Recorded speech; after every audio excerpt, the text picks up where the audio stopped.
कुरान के 10th पारा का नाम वअलमु है। इसमें कुछ अहम आयतें और उनका तर्जुमा हिंदी में पेश है। सूरा अल-अनफल आयत 41।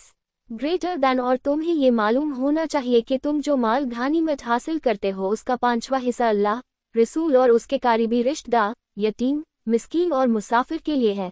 अगर तुम अल्लाह पर और इस चीज़ पर ईमान रखते हो जो हमने अपने बंदी पर हक और बातिल में फाक करने की दिन नाजिल की थी, वो दिन जब दो लश्कर आम सामने हुए, और अल्लाह हर चीज़ पर कुदरत रखता है।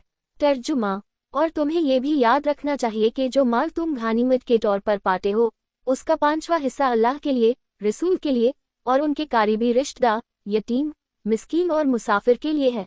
अगर तुम अल्लाह और इस दिन पर ईमान रखते हो जो हमने तुम्हारे नबी पर हक और बातिल में तफरीक के दिन नाजिल किया, यानी वो दिन जब दो लश्कर आपस में माइल, और अल्लाह हर चीज़ पर कदीर है। सूरा अल-अनफल आयत 45-46। ग्रेटर दैन, ए ईमान वालों, जब तुम किसी दुश्मन लश्कर से दो हाथ होने लगते हैं तो साबित कदमी दिखाओ और अल्लाह को कसरत से याद करो, शायद कि तुम्हें कामयाबी नसीब हो। और अल्लाह और उसके रसूल की इताअत करो और आपस में झगड़ा ना करो, वरना तुम्हारे अंदर कमजोरी आ जाएगी और तुम्हारी हवा निकल जाएगी। सब्र से काम लो, यकीनन अल्लाह सब्र करने वालों के साथ है। तर्जुमा, ए ईमान वालों, जब तुम दुश्मन के लश्कर का सामना करो तो मजबूती से खड़े रहो और अल्लाह का जिक्र अक्सर करो ताकि तुम्हें कामयाबी मिले। अल्लाह और उसके रसूल की इताअत करो और आपस में लड़ाई झगड़ा मत करो, वरना कमजोरी आ जाएगी और तुम्हारी हिम्मत टूट जाएगी।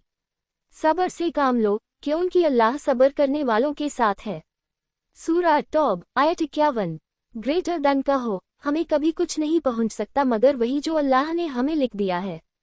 वह हमारा मौला है और ममाइनीन को अल्लाह हाय पर भरोसा रखना चाहिए। तर्जुमा, तुम कह दो कि हमें सिर्फ वही कुछ पहुंचेगा जो अल्लाह ने हमारे हक में लिख दिया है। वो हमारा मालिक है और मोमिन लोगों को अल्लाह हाय पर भरोसा रखना चाहिए। ये कुछ आयतें हैं जो 10th पारा में आती हैं। हर आयत का अपना मकसद और पैगाम होता है जो इंसानी जिंदगी को बेहतर बनाने और अल्लाह की मर्जी को समाजन में मददगार है।